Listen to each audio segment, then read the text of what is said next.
നമ്മള് കാനഡയിൽ ചെല്ലുമ്പോൾ നമ്മൾ ആദ്യം ഞാൻ വന്നത് 1 വർഷത്തെ സ്റ്റുഡന്റ് വിസയ്ക്കാ. അത് കഴിഞ്ഞിട്ട് ആദ്യം നമുക്ക് വേണ്ടത് കാരണം ഉള്ള ലോണൊക്കെ എടുത്തിട്ടാ പോയേക്കണത്. ആദ്യത്തെ മാസത്തെ ലോൺ അടവ് അങ്ങോട്ട് എത്തണം, അല്ലെങ്കിൽ അവിടെ നിന്ന് വിളി വരും.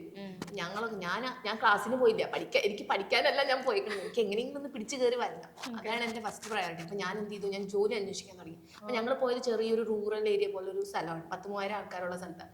അപ്പൊ അവിടെ 100 പിള്ളേർ ഇന്ത്യയിൽ തന്നെ വന്നിട്ടുണ്ട്. ഇവർക്ക് എല്ലാവർക്കും ജോലി വേണം, PR കിട്ടാനുള്ള പേപ്പറും കിട്ടുന്ന സ്ഥലവും വേണം.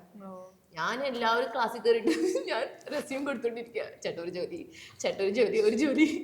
എന്നിട്ടാണ് ബർഗർ കിങ് എന്ന് പറഞ്ഞൊരു ബർഗർ കടയിൽ ജോലി കിട്ടി.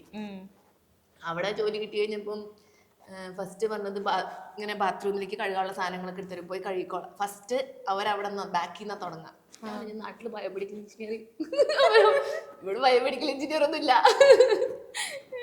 ഇവിടെ നമ്മളിതാ. പക്ഷേ ഏറ്റവും നല്ല ജോലി അതാണ്, നല്ല ജോലിയാണ്, ഭയങ്കര പീസ് ഓഫ് മൈൻഡ് ആണ്. അവിടെ ഏറ്റവും റെസ്പെക്ട് കിട്ടുന്ന ഒരു ജോലിയാണ് ക്ലീനിങ് ജോബ്. അതിനുശേഷം ഞാനിപ്പോ ഈ ഇടയ്ക്ക് നാട്ടിൽ നിന്ന് തിരിച്ചു പോയപ്പോ എനിക്ക് ജോലി പോയപ്പോ ഞാൻ ഹൗസ് ക്ലീനിങ് ആണ് ഞാൻ ചെയ്തത്. ഞാൻ 2 മണിക്കൂർ എനിക്ക് ജോലി ഉണ്ടായില്ല, റിസപ്ഷൻ കാരണം എന്റെ ജോലിയൊക്കെ പോയി. അപ്പൊ ഞാൻ എന്ത് ചെയ്തു, ഞാൻ ഫേസ്ബുക്കിൽ പോസ്റ്റ് ഇട്ടു, 2 hours $50 വീട് ക്ലീൻ ചെയ്ത് കൊടുക്കും. അടിപൊളി. അങ്ങനെ നമ്മൾ 4-5 വീട് പണിയെടുക്കുമ്പോൾ തന്നെ നമുക്ക് 50 × 5 $250 കിട്ടും.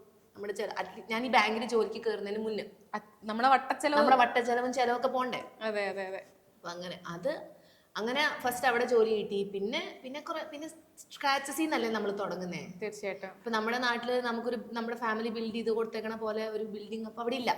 അപ്പൊ എന്തായാലും മുറുക്കി കൊടുക്കുക തന്നെ വേണം. നല്ല പട്ടിപ്പണി ചെയ്തു, പെട്രോൾ പമ്പ്, ഇങ്ങനെ എല്ലാ പണികൾക്കും പോയിട്ട് ഒരു ദിവസം വെറുതെ ഇരിക്കില്ല. മക്കളില്ലാത്ത കാരണം കൊണ്ട് ഫുൾ അവൈലബിലിറ്റിയാണ് നമുക്ക്.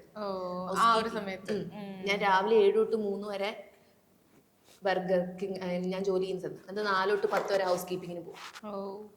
കാരണം നമുക്ക് എഡ്യൂക്കേഷൻ ലോൺ എടുത്ത കാശ് അടയ്ക്കണോ, എല്ലാം അടയ്ക്കണ്ടേ. അപ്പൊ എന്തിനാ ചോദിക്കും, എന്തിനാ കാനഡയ്ക്ക് ഇത്രയും കാശിന്റെ മുതൽ പോയത്?